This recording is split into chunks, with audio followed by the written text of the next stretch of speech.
पुराने जमाने में जो राजा महाराजा रहते थे, माना जाता है उनके जो दास रहते थे वो अपने प्राणों से भी ज्यादा अपने महाराज का सेवा करते थे। तो क्या इतने सालों बाद वो दास इतने ही निष्ठा के साथ अपना महाराज का और राज परिवार का देखभाल कर रहा है? इस दुनिया में भले ही वो ना हो, लेकिन क्या उसका नजर आज भी राज परिवार के ऊपर है? आज भी वो देख रेख कर रहा है क्या? Hi, this is Shreya Chatterjee and welcome to our show well of horrors.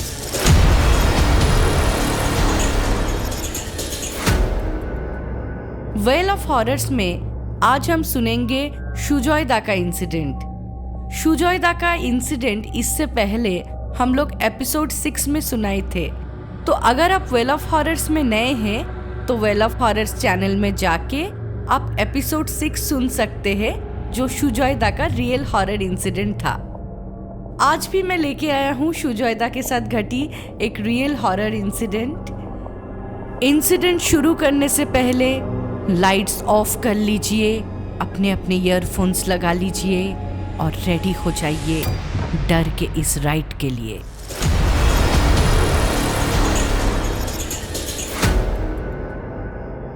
तो शुजोयदा जिस तरीके से ये इंसिडेंट मुझे सुनाए थे, मेरा कोशिश रहेगा मैं हूबहू आपके सामने प्रेजेंट करूं। साल था 2012 या 13। मैं, मेरा वाइफ, मेरा ब्रदर इन लॉ एंड उनका वाइफ, तो हम दो कपल निकल गए थे राजस्थान टूर पे। समय था नवंबर एंड। जोधपुर में हम लोग एक पैलेस होटल में रुके थे, जिस पैलेस का आधा हिस्सा था होटल और आधा हिस्सा अभी भी जो प्रेजेंट किंग है उनके फैमिली के अंडर था। मैं बता देना चाहता हूँ होटल कैसा था। ग्राउंड फ्लोर में था restaurant and reception. First floor में हमारा स्टे था, होटल रूम्स थे, और जो थर्ड फ्लोर था होटल का वो कंप्लीटली रेस्ट्रिक्टेड एरिया था। वहाँ पे बस रॉयल फैमिली के लोग ही जा सकते थे। कोई भी नॉर्मल इंसान का विदाउट परमिशन वहाँ पे जाना मना था। जोधपुर पहुँचते पहुँचते हमें काफ़ी रात हो गया था। तो नेक्स्ट डे मॉर्निंग ब्रेकफास्ट करने के बाद हम सब लोग निकल पड़ते हैं ब्लू सिटी को एक्सप्लोर करने। घूमने के बाद बहुत टायर्ड हो गए थे, क्योंकि जोधपुर में गर्मी बहुत था। भले ही वो विंटर था, लेकिन गर्मी इतना ज़्यादा था कि हम सब लोग थक गए थे। बहुत देर तक बात करना, गप्पे मारना, ये सब करते करते काफ़ी लेट हो गया था, और डिनर भी हम लोग काफ़ी लेट लिए थे। लेट नाइट डिनर के बाद मेरा ब्रदर इन लॉ और उनका वाइफ चले जाते हैं सोने के लिए, लेकिन मैं और मेरा वाइफ वो लॉन में वॉक कर रहे थे। सामने एक बहुत बड़ा सा लॉन था और काफ़ी अच्छा लग रहा था। ठंड तो बहुत ज़्यादा था, लेकिन उतना ठंड में आफ्टर डिनर हाथ में कॉफ़ी और एक सिगरेट लेके वॉक करने का जो मज़ा है वो सही में बहुत अच्छा लग रहा था।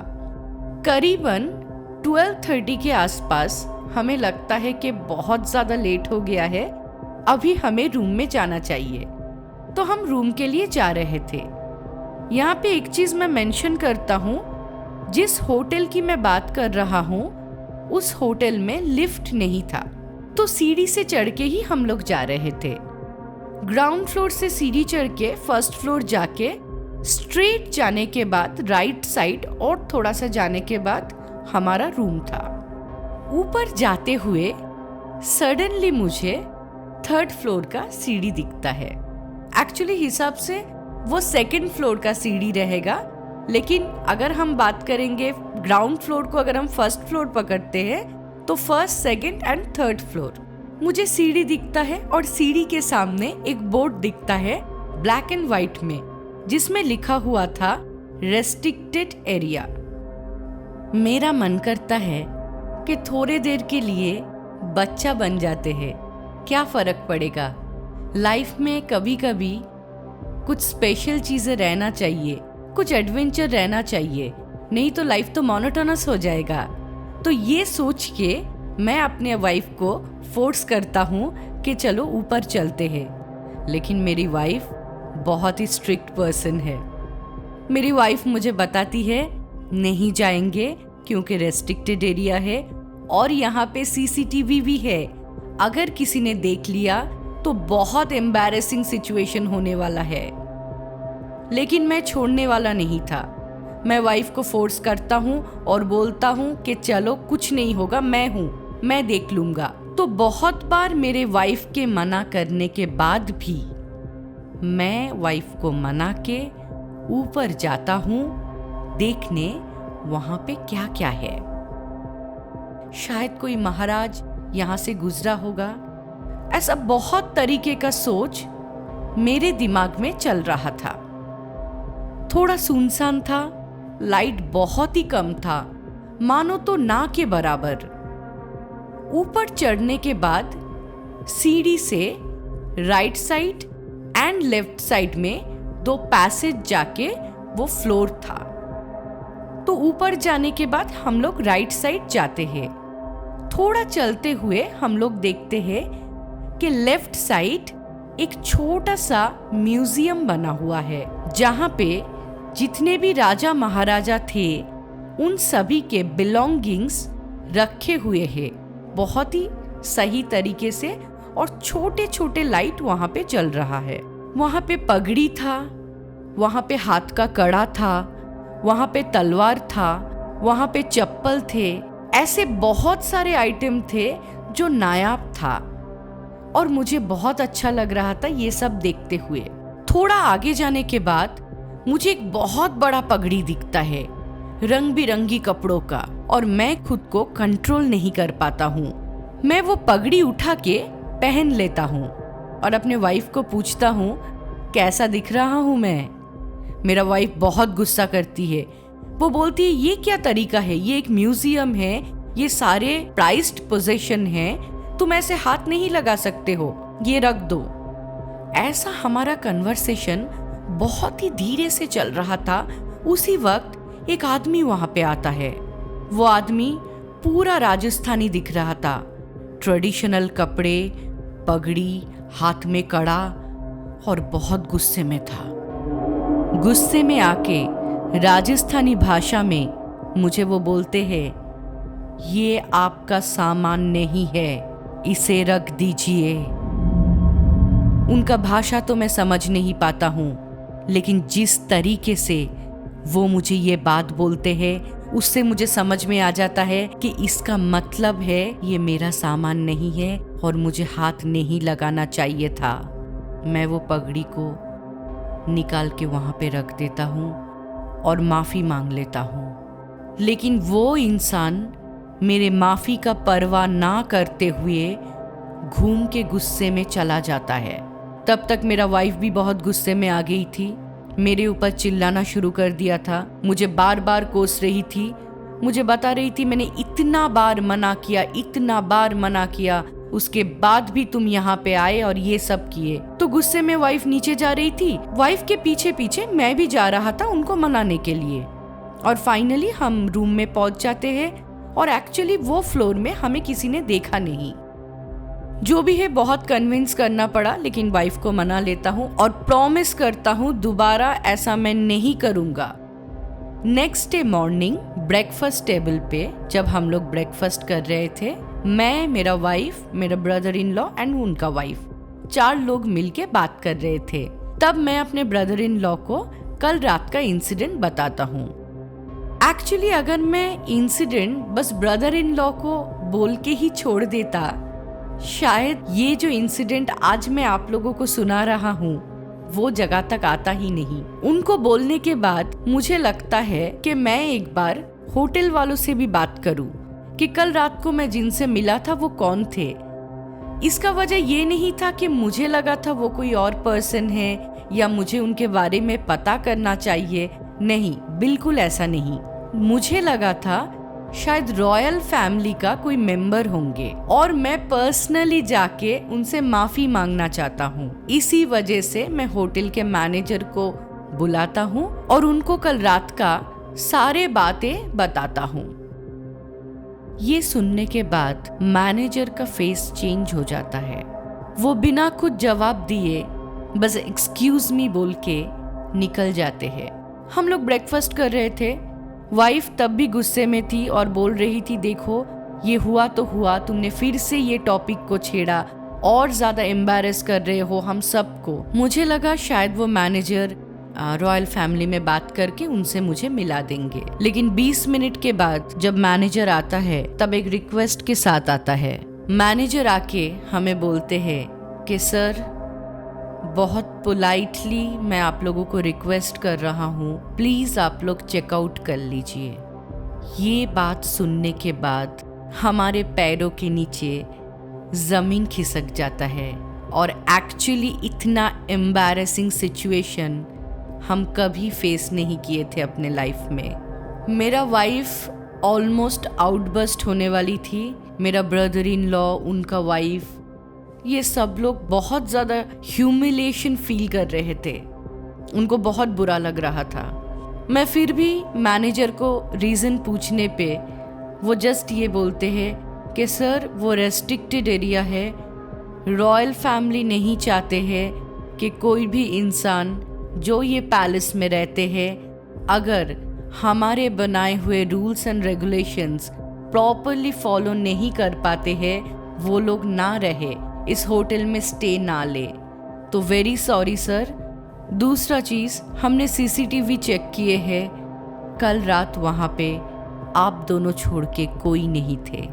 तब तक हमारा ब्रेकफास्ट बस ख़त्म ही होने वाला था। ब्रेकफास्ट ख़त्म करके बहुत ज़्यादा शर्मिंदगी महसूस करके हम सब लोग अपने रूम के तरफ जा रहे थे पैकिंग करने। उन्होंने हमें एक हाफ डे का टाइम दिया था, लेकिन हमें इतना ज़्यादा बुरा लगा था, हमें बहुत ज़्यादा एरोगेंट लगा था चीज़ें। हमें नहीं लगा था कि एक छोटा सा चीज़ के लिए इतना बड़ा स्टेप उनको लेना चाहिए, लेकिन हम बाद में रियलाइज़ किए थे वो ये स्टेप क्यों लिए थे।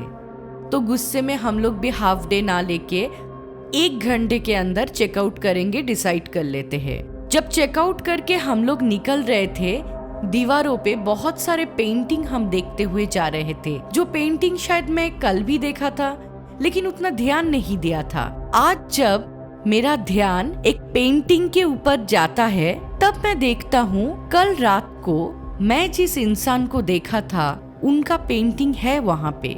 कोई शायद राजा या महाराजा बैठे हुए हैं, उनके पैरों के पास वही बंदा बैठा हुआ है जिनको मैं कल रात को देखा था। ये देखने के बाद मैं फिर से वो मैनेजर को बुलाता हूँ और मैं उनको पूछता हूँ, एक्सक्यूज मी, ये कौन है? तो वो मैनेजर मुझे पेंटिंग के नीचे वो पेंटिंग कौन से साल में बना है, वो डेट और समय दिखाता है, जो देखने के बाद मैं बस चुपचाप खड़ा था, क्योंकि वो पेंटिंग आज से 150 साल पुराना था। उस टाइम का महाराज और उनका सेवक का था। बिना कुछ बात किए हम चले जा रहे थे। मैनेजर फिर से आता है और हमसे माफ़ी मांग के बोलते हैं, प्लीज़ सर, हमें मिसअंडरस्टैंड मत कीजिए।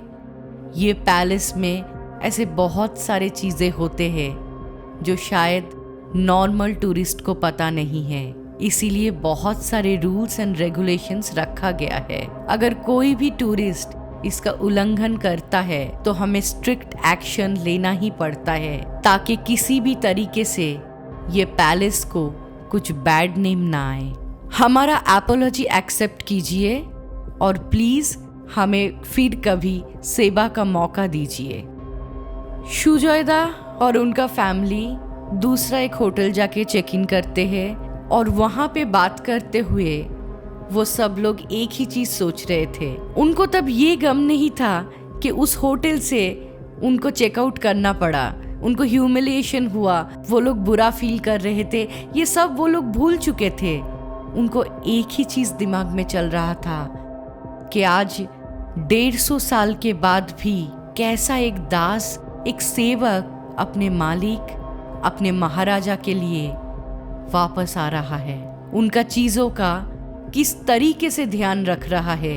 ये सच में अद्भुत था। उन सभी के लिए।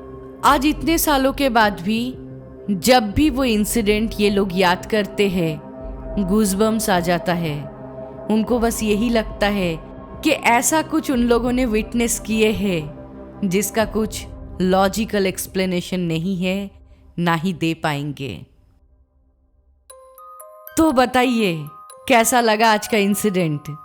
शुजॉयदा से जितना भी इंसिडेंट मैं कलेक्ट किया हूँ वो सारे ऑसम है, मेरा सारे फेवरेट है। स्लोली एक के बाद एक इंसिडेंट मैं आप लोगों के साथ जरूर शेयर करूंगी।